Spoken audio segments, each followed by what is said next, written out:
Welcome in, Niners faithful. Jose, I got to ask you first question right off the bat. Why were you even worried about that game?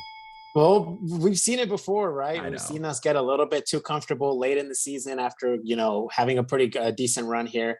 It's hard to get comfortable with this team, man. I know at 8-6, it doesn't sound like it's the end of the world. It really isn't. But we came into the season with pretty high expectations of this team at 8-6. I'm not saying they're falling short of it, but it still hasn't felt like the Niners have been as dominant as we like them to be. That's why it didn't feel comfortable. And that's why it felt like this could be a game that we potentially could maybe even drop here in a big letdown spot. But I'm glad they did it. I'm glad that the team came into the week focused, ready for everything that Atlanta threw at them. I know Atlanta had a couple of pretty big plays there. The secondary gave up a couple of big plays, and we'll talk about that a little bit later. But for the most part, the fact that we were able to really dominate this game and really put it out of question really early in the game kind of shows you what the levels and the tiers are as far as the NFL picture, the NFL and the NFC playoff picture really is like. It really is 5 teams and then everybody else. And I think you could basically put the Niners as one of those 5 to 6 teams that really do belong in the playoffs now with that 8th win. Yeah, we basically came out there and proved that the Atlanta Falcons are a very fraudulent team as we move into this season's later half here.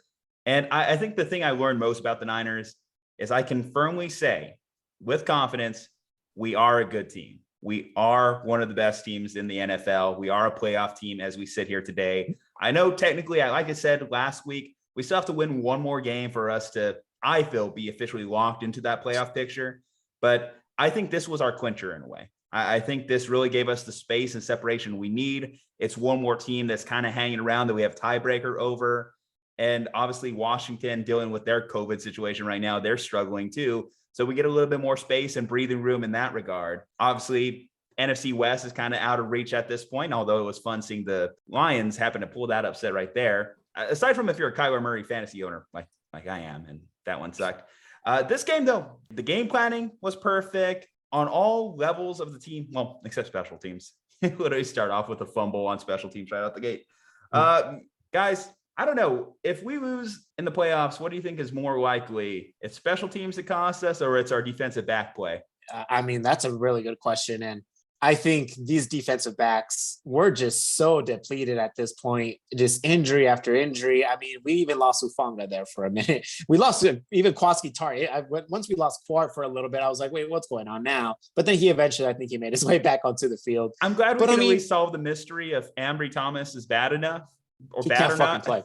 Yeah, he's making Russell Gage look dynamic out there. I heard someone compare him to Julio. It looked like it. I was looking for that number 11 on the field out there because he was just scaling the ladder and just climbing over Ambry. They ran fade route just over the top of his head twice, and they nailed it. And that's the biggest. That's why I think the secondary will eventually be the downfall of this team, because guess what? We need Ambry Thomas on the field. That's all we've got left, which is kind of brutal to see, and it'll be hard for us to win games. I'll say this. It'll be hard for the Niners to win playoff games if the secondary plays the way that it did a couple of these snaps today. And I think that'll eventually will cause us a pretty, once you get into the playoffs, every offense is dynamic.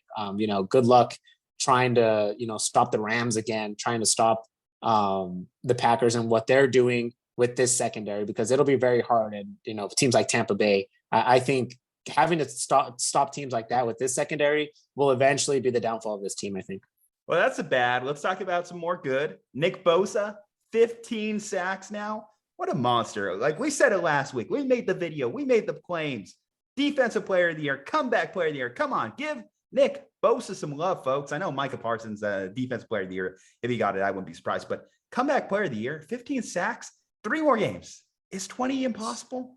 Is 20 impossible? I mean, the tight ends, we saw Taylor Lewan take 5 sacks from Chandler Jones in week 1 this year, so we know he could be turned around like a revolving door.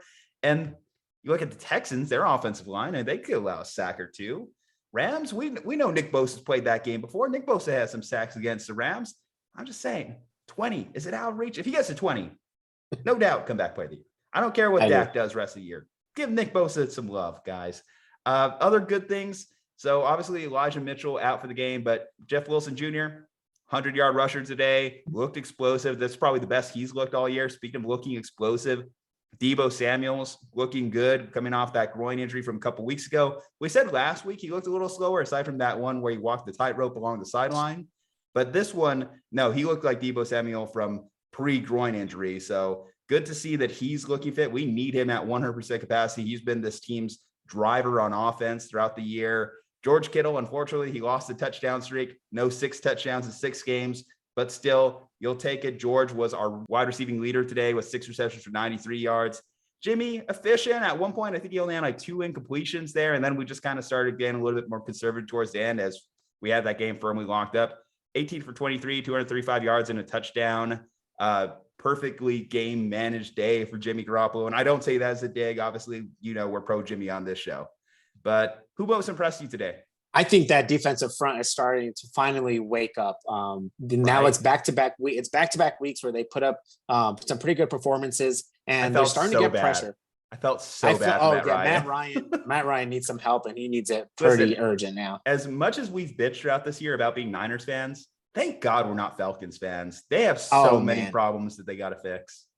And those problems started when they were winning 28-3 in the Super Bowl. Unfortunately, it's been downhill ever since then for that poor franchise. But nonetheless, I mean, a lot of that, the reason why they were having trouble moving the ball is because that defensive front was getting there. Another multiple sack game from this defensive front. As far as Nick Bosa getting to 20, I think if he would have had more than one in this was a pretty good opportunity for him to get a couple. If he would have got a couple in this one, I would say it's pretty realistic that he could get it. Now he's going to need, a pretty big game here on Thursday for him to get to 20. But the fact that he's against the Texans, I'm calling my shot right here. 3 sacks against Houston. I mean, if there's one team he's going to do it against, it's this Houston team. But I was really impressed with that defensive front. I think Fred Warner looked very quick.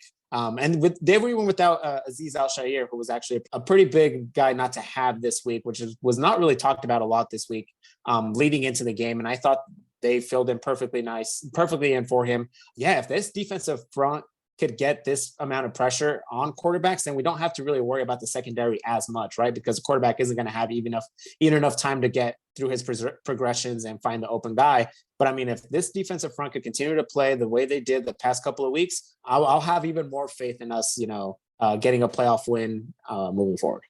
I got to say, like, Arden Key, that's been a name that's really been coming up huge for us in recent weeks. The fact that he's up to 5, it's a sneaky 5-sack year for Arden.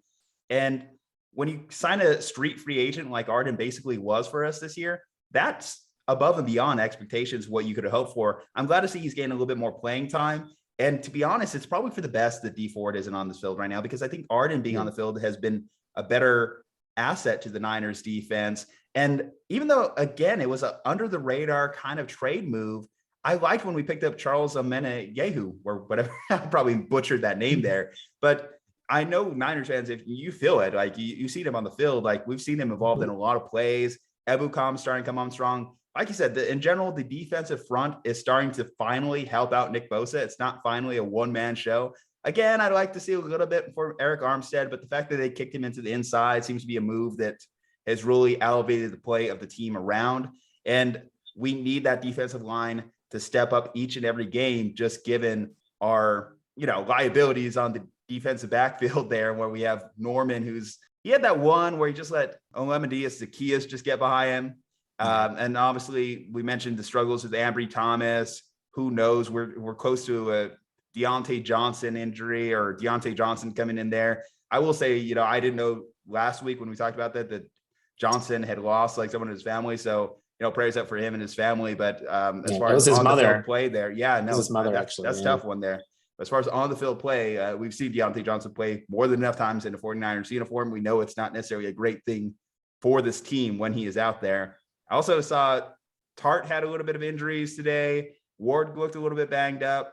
So those guys definitely cannot deal with them getting hurt too at this point. So guys, stay healthy. K1 stay healthy too. K1 is a big point of our defense as well, and just at least securing the slot there. But overall, it was just a great day on both offense and defense for the Niners. I don't know what they're going to do with the special teams. I don't know how they're going to treat the Hightower situation as we head into it. This is a big test for Kyle in the offseason to hold Richard Hightower accountable for how bad this kick return game has been. You have fumbles, and Ayuk, I like Ayuk, but I don't want him returning kicks anymore, man. He just makes too many boneheaded decisions there. Like there was the one where it was just like, just let it go. Just let it go. Why Let are it you go. picking Always it up, let man? it go. He's done that so many times throughout the year. Leave it alone. Even hell, Robbie, I'm starting to notice it more. Maybe it's because Twitter's making me notice it more. Robbie's kicks are looking weird, man. They're like They're have not a weird as curve to them. I mean, they landed today, but I could see that being a big play if we have to go on the road to Green Bay. yeah. Cold weather game, Yeah. wind in his face. I don't like that possibility the more and more I think about where we could possibly be playing in the playoffs. Obviously, like you said, Tennessee this week, short week, got to go against the Titans on Thursday Night Football in Nashville.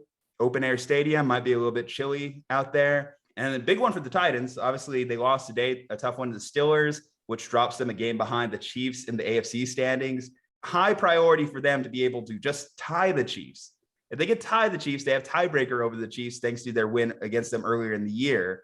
So they're going to come out with all guns a-blazing to make sure that they could knock the Niners off. And these Thursday night games never favor the road team, especially a West Coast team having to travel basically to the East Coast there in Nashville. But hopefully we can come through with it. Hopefully we can win that one. Basically, like I said, clinch at that point. I think that's a clincher if we could do it. Hat and t-shirts, even though I don't think they hand out hat and t-shirts for wild card performances or gain in on the wild card. Beats B. Either way, let's do it. Remember 2017, Jimmy Lee in that comeback drive against the Titans? I have a feeling. That's why I have a feeling this game's going to come down to this week. I'm calling my shot there as well. All right, guys. Well, let us know in your comments. Who was the MVP today? Drop that below. Let us know. Leave a like on this video. Helps us get out to more Niners faithful like yourself. 49 reasons to listen to right here. Juju Talk Sports and Jose Corral. We will see you next time.